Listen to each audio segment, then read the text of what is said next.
Hello दोस्तों, आज का हमारा वीडियो टॉपिक है फ्रिज की वायरिंग कैसे करते हैं। ठीक है दोस्तों, वीडियो को स्किप मत करिएगा, वीडियो को शुरू से लास्ट तक देखिएगा। दोस्तों ये वीडियो देखने के बाद आप लोग को फ्रिज की वायरिंग में जो भी कंफ्यूजन होगी वो सारी चीज क्लियर हो जाएगी।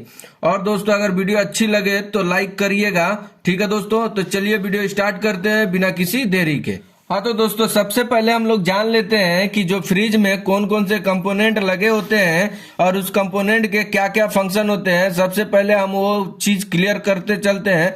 सबसे पहले हम लोग देख लेते हैं थर्मोस्टेट। ये थर्मोस्टेट क्या काम करता है दोस्तों, जो हमारे फ्रिज का जो टेम्परेचर मेंटेन हो जाता है तो उस समय ये सप्लाई को ब्रेक कर देता है। ठीक है दोस्तों, उसके बाद से जो हमारा लगा होता है दोस्तों वो हमारा लगा होता है रिले।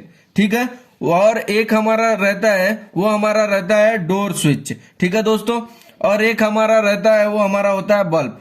और फ्रिज का सबसे मेन पार्ट्स जो होता है दोस्तों वो हमारा होता है कंप्रेसर। ठीक है दोस्तों, और एक हमारा होता है ओएलपी। ओएलपी मतलब ओवरलोड प्रोटेक्शन। ठीक है दोस्तों, ये हमारे रिले में भी 3 टर्मिनल्स होते हैं।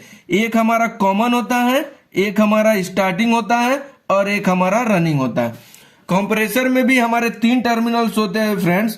एक हमारा होता है कॉमन, एक हमारा होता है स्टार्टिंग, ये हमारा होता है ये हमारा रनिंग, ये हमारा है स्टार्टिंग। ठीक है दोस्तों, कंप्रेसर में भी 3 टर्मिनल होते हैं और रिले में भी 3 टर्मिनल्स होते हैं।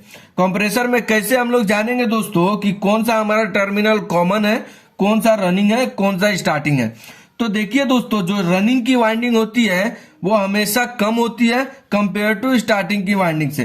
तो अगर आप इसको मेगर से चेक करेंगे या मल्टीमीटर से चेक करेंगे तो आप इसका देखिएगा, जो रनिंग का वाइंडिंग होगा उसका रेजिस्टेंस कम आएगा और स्टार्टिंग का जो वाइंडिंग होगा उसका रेजिस्टेंस ज्यादा आएगा। तो ऐसे हम लोग फाइंड आउट कर सकते हैं कि ये हमारा कॉमन है, ये हमारा रनिंग है और ये हमारा स्टार्टिंग है। वैसे जो कंप्रेसर का जो टर्मिनल्स होता है दोस्तों वो कुछ इस प्रकार होता है। आप देखिएगा कंप्रेसर का कुछ टर्मिनल इस प्रकार होता है। जो सेंटर का जो पॉइंट होता है दोस्तों ये हमेशा कॉमन होता है, और जो हमारा लेफ्ट साइड का होता है दोस्तों वो हमारा रनिंग होता है और राइट साइड का हमेशा स्टार्टिंग होता है। ठीक है दोस्तों, तो आप समझ गए हैं ये हमारा ओएलपी है। ये क्या करता है दोस्तों, ये ओवरलोड प्रोटेक्शन पे काम करता है। तो चलिए हम लोग सबसे पहले इसकी वायरिंग करके देखते हैं। तो सबसे पहले हम लोग न्यूट्रल की वायरिंग करते चलते हैं। तो न्यूट्रल की जो वायरिंग करेंगे फ्रेंड्स, वो सबसे पहले हम लोग एक ये लैंप को हम लोग दे देंगे। ठीक है, न्यूट्रल हम लोग लैंप में दे दिए और यहीं से न्यूट्रल ला के दोस्तों हम लोग ओएलपी में दे देंगे। ठीक है फ्रेंड्स, और ओएलपी से जो निकाल के एक पॉइंट वो ला के हम लोग कॉमन में कनेक्ट कर देंगे कंप्रेसर के। ठीक है दोस्तों, उसके बाद से ये हमारा न्यूट्रल का वायरिंग कंप्लीट हो गया। ठीक है फ्रेंड्स, अब चलिए हम लोग फेस की वायरिंग करते हैं। तो सबसे पहले हम लोग डोर स्विच में फेस दे देते हैं। तो एक हम लोग ला के फेस ये हमारा डोर स्विच में दे दिए और यहीं से एक फेस ला के वो हमारे लैंप में कनेक्ट कर दिए। ठीक है दोस्तों, अब यहीं से हम लोग क्या करेंगे, यहीं से एक फेस ला के मैं यहां से ले रहा हूं फ्रेंड्स, लेकिन आप लोग वो डोर स्विच से दीजिएगा। यहीं से एक फेस ला के मैं सीधा थर्मोस्टेट में दे देता हूं। थर्मोस्टेट का जो सेकंड टर्मिनल्स होता है दोस्तों उसको ला के हम लोग रिले के कॉमन टर्मिनल में जोड़ देंगे। ठीक है दोस्तों, अब जो रिले का 2 टर्मिनल्स बचता है दोस्तों, एक हमारा स्टार्टिंग और एक हमारा रनिंग होता है। तो स्टार्टिंग रनिंग का जो ला के हम लोग रनिंग में कनेक्ट कर देंगे और जो स्टार्टिंग टर्मिनल है उसको ला के हम लोग कंप्रेसर के स्टार्टिंग टर्मिनल में कनेक्ट कर देंगे। ठीक है फ्रेंड्स, तो अब ये कैसे काम करता है उसके बारे में हम लोग समझ लेते हैं एक एक पॉइंट को। ये डोर स्विच क्या है दोस्तों, जब भी हम लोग फ्रिज का डोर ओपन करते हैं तो देखिएगा एक साइड में कुछ ना कुछ पुश स्विच होता है। वो स्विच होता है दोस्तों, वो हम कहते हैं उसको डोर स्विच। वो जो डोर स्विच होता है दोस्तों, जब हमारा प्रेस होता है तो वो ओपन होता है, जैसे ही वो छूटता है वो हमारी सर्किट को क्लोज करता है। जैसे ही ये सर्किट क्लोज होएगा, जो हमारी फेस है इस टर्मिनल में है वो हमारी इस टर्मिनल में आ जाएगी और यहाँ से ये हमारा लैंप ग्लो होने लगेगा। ठीक है, अब हम लोग देख लेते हैं दोस्तों कि ये जो हमारा कंप्रेसर है वो कैसे वर्क करता है। ठीक है दोस्तों, तो सबसे पहले जो हमारी सप्लाई आती है वो हमारी आती है थर्मोस्टेट में। ये थर्मोस्टेट क्या होता है दोस्तों, तो फ्रिज में देखिएगा एक रोटरी स्विच की तरह लगा होता है जिसमें हम लोग टेम्परेचर मेंटेन करते हैं कि हमारा 18 डिग्री, 25 डिग्री, 10 डिग्री जो भी हम लोग इसमें टेम्परेचर मेंटेन करेंगे उस टेम्परेचर पे अगर आ गया तो ये क्या करेगा, सप्लाई को ओपन कर देगा। वो जो सप्लाई ओपन होती है दोस्तों, जो यहां से यहां सप्लाई होते हुए रिले के थ्रू हमारा जो कंप्रेसर में जा रहा है वो हमारी सप्लाई यहीं तक रुक जाती है।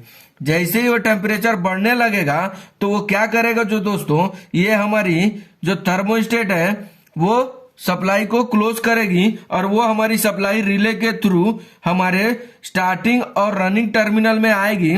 और ये दोनों जो होता है दोस्तों वो हमारा कंप्रेसर का रनिंग और स्टार्टिंग टर्मिनल से जुड़ा होता है। जैसे ही एक बार कंप्रेसर ऑन हो जाता है दोस्तों, तो ये जो हमारी स्टार्टिंग जो वाइंडिंग होती है, ये जो स्टार्टिंग जो टर्मिनल होता है रिले का, इसमें हमारी सप्लाई नहीं आती है। ठीक है दोस्तों, वो जो हमारी सप्लाई आती है वो रनिंग में ही आती है सिर्फ। वो क्यों नहीं आती है दोस्तों, तो इसके अंदर एक प्लंजर लगा होता है। वो प्लंजर क्या करता है, वो हमारी स्टार्टिंग को सप्लाई देना बंद कर देता है, वो कंटिन्यूसली रनिंग को सप्लाई देता है। ठीक है दोस्तों, ये ओएलपी का काम क्या है दोस्तों, तो ये जो हमारा कंप्रेसर है वो कभी हीट होने लगता है, उस केस में क्या होगा, ये जो सप्लाई है न्यूट्रल वो उसको ब्रेक कर देगा। वो ब्रेक करेगा फ्रेंड्स, तो वो जो सप्लाई हमारी न्यूट्रल इसके थ्रू ओएलपी के थ्रू होते हुए ये कंप्रेसर में जो जा रहा था वो अब सप्लाई ओएलपी में ही रुक जाएगा। वो जैसे ही कंप्रेसर अपने नॉर्मल पोजीशन में आएगा वो फिर से सप्लाई को क्लोज कर देगा और वो हमारा न्यूट्रल मिलता रहेगा।